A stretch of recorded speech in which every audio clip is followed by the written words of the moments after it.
ಜನವರಿ 13ರಿಂದ February 26ರ ತನಕ 44 ದಿನಗಳ ಕಾಲ ಪ್ರಯಾಗರಾಜಲ್ಲಿ ಮಹಾಕುಂಭಮೇಳ ನಡೆಯತೈತಿ. 40 ಕೋಟಿಗಿಂತ ಹೆಚ್ಚು ಜನ ಈ ಮಹಾಕುಂಭದಲ್ಲಿ ಪಾಲ್ಗೊಳ್ಳತಾರ. ಯಾಕೆಷ್ಟು ಜನ ಬರತಾರ, ಕುಂಭಮೇಳ ನಡೆಯಕ್ ಕಾರಣ ಏನು, ಹಾಗೆ ಕುಂಭಮೇಳದಲ್ಲಿ ಎಷ್ಟು ವಿಧ ಅದ ಅನ್ನೋದು ತಿಳ್ಕೊಳ್ಳೋಣ ಬರ್ರಿ. ರಾಕ್ಷಸರು ಮತ್ತು ದೇವತೆಗಳು ಕೂಡಿ ಸಮುದ್ರ ಮಂಥನ ಮಾಡಿದಾಗ ಕೊನೆಯದಾಗಿ ಅಮೃತ ಸಿಗ್ತೈತಿ. ಮಹಾವಿಷ್ಣುವಿನ ಸಹಾಯದಿಂದ ಆ ಅಮೃತ ದೇವತೆಗಳ ಪಾಲಕ್ಕೈತಿ. ಆದರೆ ಅಮೃತದ ದುರಾಸೆಯಲ್ಲಿ ರಾಕ್ಷಸರು ಮುಂದಿನ 12 ದಿನಗಳ ಕಾಲ ದೇವತೆಗಳ ಹಿಂದೆ ಬೀಳ್ತಾರ.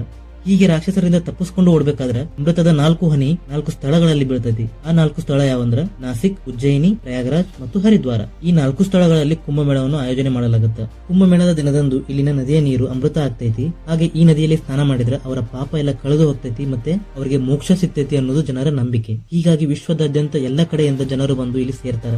ಕುಂಭಮೇಳದಾಗ 3 ವಿಧ ಅದಾವ. 6 ವರ್ಷಕ್ಕೊಮ್ಮೆ ಬರುವುದು ಅರ್ಧ ಕುಂಭಮೇಳ, 12 ವರ್ಷಕ್ಕೊಮ್ಮೆ ಬರುವುದು ಪೂರ್ಣ ಕುಂಭಮೇಳ, 12 ಪೂರ್ಣ ಕುಂಭಗಳ ನಂತರ ಅಂದ್ರ 144 ವರ್ಷಗಳ ನಂತರ ಬರುವುದು ಮಹಾಕುಂಭಮೇಳ.